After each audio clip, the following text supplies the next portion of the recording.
ஏகாதசி என்பது மகாவிஷ்ணுவிற்கு உகந்த மிக கடுமையான மற்றும் மிக உயர்ந்த ஆன்மீக பலன்களை தரும் விரத நாளாகும். இந்த நாட்காட்டியின்படி அமாவாசை மற்றும் பௌர்ணமி நாட்களுக்கு அடுத்து வரும் 11வது திதி ஏகாதசி என்று அழைக்கப்படுகிறது. ஒரு சந்திர மாதத்திற்கு 2 முறை வளர்பிறை தேய்பிறை காலங்களில் என ஆண்டிற்கு மொத்தம் 24 ஏகாதசிகள் வருகின்றன.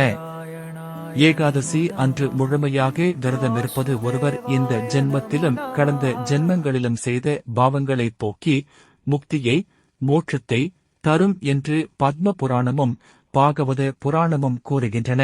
இந்த நாளில் விஷ்ணு சகஸ்ரநாமம் பாராயணம் செய்வதும் கிருஷ்ணரின் நாமங்களை ஜெபிப்பதும் குடும்பத்தில் செல்வத்தையும் அமைதியையும் பெருக்கும்.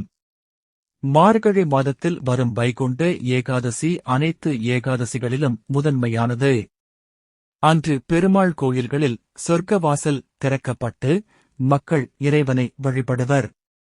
சந்திரனின் ஈர்ப்பு விசையால் நம் உடலில் உள்ள திரவங்களின் ஓட்டம் இந்த நாட்களில் பாதிக்கப்படுகிறது. ஏகாதசி அன்று உண்ணா நோன்பு இருப்பது செரிமான மண்டலத்திற்கு ஓய்வு அளித்து இரத்தத்தை சுத்திகரிப்பதுடன் கல்லீரல் மற்றும் சிறுநீரகத்தின் செயல்பாட்டை மேம்படுத்துகிறது. ஏகாதசி அன்று விரதமிருப்பது உடலின் ஆற்றலை ஆன்மீக பக்கமாக திருப்புவதால் எதிர்மறை எண்ணங்கள் மறைந்து மன ஒருமைப்பாடும் அமைதியும் உண்டாகும். ஏகாதசிக்கு முந்தைய நாளான தசமி அன்று இரவில் எளிமையான உணவை ஒருவேளை மட்டும் உட்கொள்ள வேண்டும். ஏகாதசி விரத நாள் அன்று அதிகாலையில் எழுந்து நீராடி விஷ்ணுவை வழிபட வேண்டும். முற்றிலும் நீர் கூட அருந்தாமல் இருப்பது நிர்ஜல ஏகாதசி மிகச் சிறப்பு. உடல்நிலை ஒத்துழைக்காதவர்கள் துளசி தீர்த்தம் பால் அல்லது பழங்களை மட்டும் உட்கொள்ளலாம். முக்கியமாக அரிசி உணவு மற்றும் தானிய வகைகளை தவிர்க்க வேண்டும்.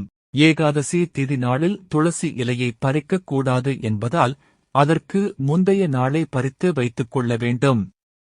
ஏகாதசிக்கு அடுத்த நாளான துவாதசி அன்று காலையில் சூரிய உதயத்திற்கு பின் பாரணை விரதத்தை முடித்தல் செய்ய வேண்டும். அகத்திக்கீரை நெல்லிக்காய் மற்றும் சுண்டைக்காய் உள்ளிட்ட சாத்விக உணவுகளைக் கொண்டு விரதத்தை நிறைவு செய்வது மரபாகும். ஓம் நமோ நாராயணாய.